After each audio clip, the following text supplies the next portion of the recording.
ಎಲ್ಲರಿಗೂ ನನ್ನ ಯೂಟ್ಯೂಬ್ ಚಾನಲ್ಗೆ ಸ್ವಾಗತ. ಈ ಸೀಸನಿನಲ್ಲಿ ತೊಗರಿಕಾಳು ಫೇಮಸ್ ಇರೋದ್ರಿಂದ ಈ ದಿನ ನಾನು ತೊಗರಿಕಾಳಿನ ಪನ್ನೀರ್ ಗ್ರೇವಿ ಮಾಡೋದನ್ನು ತೋರಿಸ್ಕೊಡ್ತೀನಿ. ಇದಕ್ಕೆ ಬೇಕಾಗಿರುವ ಸಾಮಗ್ರಿಗಳು: ಈರುಳ್ಳಿ 3, ಹಸಿರುಮೆಣಸಿಕಾಯಿ 4, ಶುಂಠಿ ಬೆಳ್ಳುಳ್ಳಿ ಪೇಸ್ಟ್, ಟೊಮೊಟೊ ಪ್ಯೂರಿ, ಕ್ಯಾಪ್ಸಿಕಮ್ 1 ಮತ್ತು ಸೋಂಪು ಕಾಳು 4, ಮೆಣಸು, ಚಕ್ಕೆ, ಸ್ವಲ್ಪ ಜೀರಿಗೆ. ಒಂದು ಬೌಲ್ನಲ್ಲಿ ಬಿಸಿನೀರು ತಗೊಂಡು ಅದಕ್ಕೆ ಸ್ವಲ್ಪ ಅರಿಶಿಣ ಪೌಡರು, ಚಿಲ್ಲಿ ಪೌಡರು, ಸಾಲ್ಟ್ ಹಾಕಿ ಪನ್ನೀರನ್ನ ತಗೊಂಡು 5 ನಿಮಿಷ ನೆನೆ ಹಾಕಿಡ್ತೀನಿ. ಒಂದು ಕಡಾಯಿಗೆ 4 ಟೇಬಲ್ ಸ್ಪೂನ್ ಎಣ್ಣೆ ಹಾಕಿದ್ದೀನಿ. ನಾನಿಲ್ಲಿ ಕೋಕೋನಟ್ ಆಯಿಲ್ನ ಯೂಸ್ ಮಾಡ್ತಾಯಿದ್ದೀನಿ. ಮೊದಲಿಗೆ ಕ್ಯಾಪ್ಸಿಕಮ್ ಸ್ವಲ್ಪ ಫ್ರೈ ಮಾಡಿ ಸೈಡಿಗೆ ಎತ್ತಿಟ್ಕೋತೀನಿ, ಯಾಕಂದರೆ ಅದು ಜಾಸ್ತಿ ಫ್ರೈ ಮಾಡಿದ್ರೆ ನೀರು ಬಿಟ್ಕೊಬಿಡುತ್ತೆ.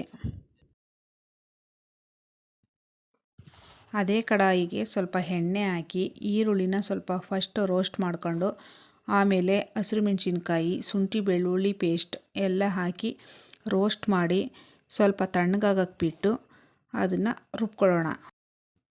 ಸ್ವಲ್ಪ ಎಣ್ಣೆ ಹಾಕಿ ಚಕ್ಕೆ, ಮೆಣಸು, ಸೋಂಪು ಕಾಳು, ಈರುಳ್ಳಿ ಹಾಕಿ ಫ್ರೈ ಮಾಡೋಣ.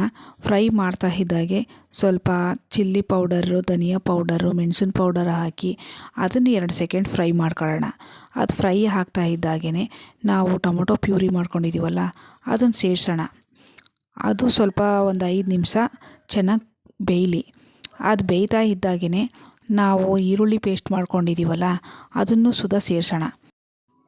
ಇದನ್ನು ಸ್ವಲ್ಪ ಕುದಿಯಲು ಬಿಟ್ಟು ನಾವು ಬೇಯಿಸ್ಕೊಂಡಿರ್ತಕ್ಕಂಥ ತೊಗರಿ ಕಾಳನ್ನು ಸೇರಿಸೋಣ. ನಾವು ಬಟಾಣಿ ಕೂಡ ಯೂಸ್ ಮಾಡ್ಬೋದು. ಇವಾಗ ತೊಗರಿಕಾಳು ಸೀಸನ್ ಆಗಿರೋದ್ರಿಂದ ತೊಗರಿಕಾಳು ಯೂಸ್ ಮಾಡ್ತಾಯಿದ್ದೀನಿ. ತುಂಬಾ ಟೇಸ್ಟಿಯಾಗಿರುತ್ತೆ. ಟ್ರೈ ಮಾಡಿ ನೋಡಿ. ಈಗ ನೆನೆಸಿರುವಂತಹ ಪನ್ನೀರ್ ಹಾಕೋಣ. ಈಗ ನೆನೆಸಿರೋದ್ರಿಂದ ಪನ್ನೀರ್ ತುಂಬ ಸಾಫ್ಟಾಗಿರುತ್ತೆ, ಉಪ್ಪು ಖಾರ ಎಲ್ಲ ಹಿಡ್ದಿರುತ್ತೆ. ನಾನು ಮೊದಲೇ ಫ್ರೈ ಮಾಡ್ಕೊಂಡಂಥ ದಪ್ಪ ಮೆಣಸಿಕಾಯಿನ ಸೇರಿಸ್ತಾ ಇದ್ದೀನಿ. ಇವಾಗ ಹಾಕೋದ್ರಿಂದ ಅದು ತುಂಬ ಟೇಸ್ಟ್ಫುಲ್ಲಾಗಿರುತ್ತೆ. ನಾನು ರುಚಿಗೆ ತಕ್ಕಷ್ಟು ಉಪ್ಪು ಹಾಕ್ತಾಯಿದ್ದೀನಿ ಮತ್ತು ಕಸ್ತೂರಿ ಮೇಥಿನೂ ಸುಧಾ ಸ್ವಲ್ಪ ಸೇರಿಸ್ತಾ ಇದ್ದೀನಿ. ಈ ಪನ್ನೀರ್ ಗ್ರೇವಿನ ಗೀ ರೈಸ್, ಚಪಾತಿ, ಇಡ್ಲಿ ಎಲ್ಲದಕ್ಕೂ ತುಂಬಾ ಚೆನ್ನಾಗಿರುತ್ತೆ. ಟ್ರೈ ಮಾಡಿ ನೋಡಿ.